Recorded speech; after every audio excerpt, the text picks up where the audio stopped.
तुम्हारी रानी है, और रानी को रानी की दृष्टि से देखना और दासी को दासी की दृष्टि से देखना। और राजन एक बात हमेशा याद रखना, जिस दिन दासी के प्रति तुम्हारे मन में गलत भावनाएं आई, उसी दिन तुम पर वृद्धावस्था आ जाएगी। हमारा श्राप है आपके लिए। विदाई हुई। विदाई होने के बाद धीरे धीरे समय गुजरा तो एक दिन की बात है, महाराज महलों से, वो राज दरबार से महलों की तरफ आ रहे थे, तो पहले घर पड़ता था सर्विष्ठा का यानी दासी का, और उसके बाद में रानी का। तो सर्विष्ठा घर के बाहर खड़ी थी, महाराज ऐसे निकले तो आवाज लगाई, महाराज। महाराज आए। क्या बात है सर्विष्ठा, कैसे बुलाया आज हमको? बड़े सुंदर आसन पे बिठाया और एक बात पूछ ली सर्विष्ठा ने, महाराज एक प्रश्न है हमारा। बोले क्या? बताइए हमें। प्रश्न ये है, आप हमें एक बात बताओ, जो शादी होती है एक लड़के की और जो दहेज में सामान मिलता है, उस पर अधिकार किसका होता है? राजा बोले सिंपल सा सवाल है, उस लड़के का अधिकार होता है। तो कहने लगी सर्विष्ठा, महाराज मैं भी तो तुम्हें दहेज में मिली हूं ना। महाराज बोले सर्विष्ठा तुम कहना क्या चाह रही हो, मैं समझ रहा हूं, लेकिन महाराज याति शुक्राचार्य ब्राह्मण जी की बात को बिल्कुल भूल गए, और आज महाराज याति ने दासी के साथ भी रानी का संबंध बना लिया। धीरे धीरे समय गुजरता चला गया। कुछ साल जब गुजरी तो एक दिन की बात, महाराज भोजन कर रहे थे, कहाँ?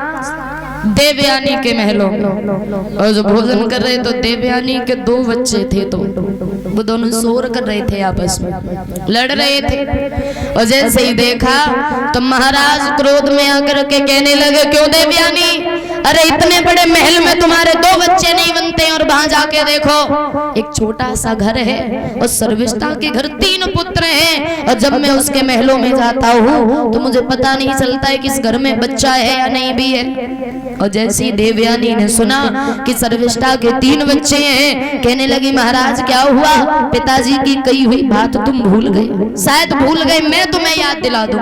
और जैसे याद दिलाई महाराज को जब ध्यान आया तो महाराज यादी पर वृद्ध अवस्था आ गई, बूढ़े हो गए। और जैसे ही देखा आज देवयानी ने रोने लगी, दौड़ के पिताजी के पास में गई, दोनों हाथ जोड़े, पिताजी ये क्या हुआ, क्षमा कर दो, भूल हो गई।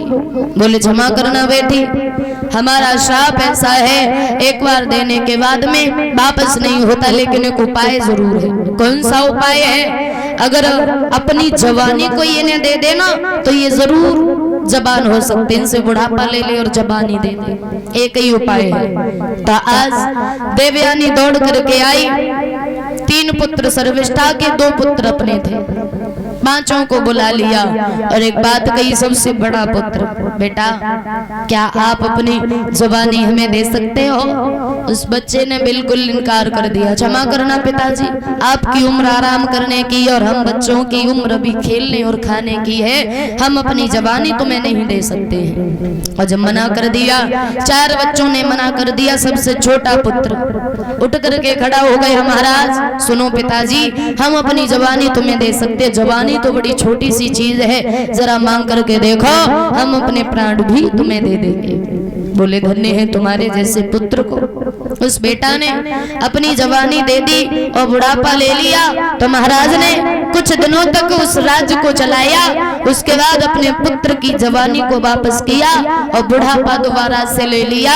और दोनों पत्नियों को साथ लेकर के चले गए जंगल में भजन करने के लिए, बच्चों को वराज दे करके गए। और एक बात कही, लाला हमेशा मिलजुल करके रहना, आप 5 भाई इधर महाराज जंगल में चले जाते हैं भजन करने के लिए, सर्विष्ठा और देवयानी को साथ में लिए। बोलिए कन्हैया लाल की। एक प्यारा सा कीर्तन बोलेंगे तालियों के साथ में। और ये 500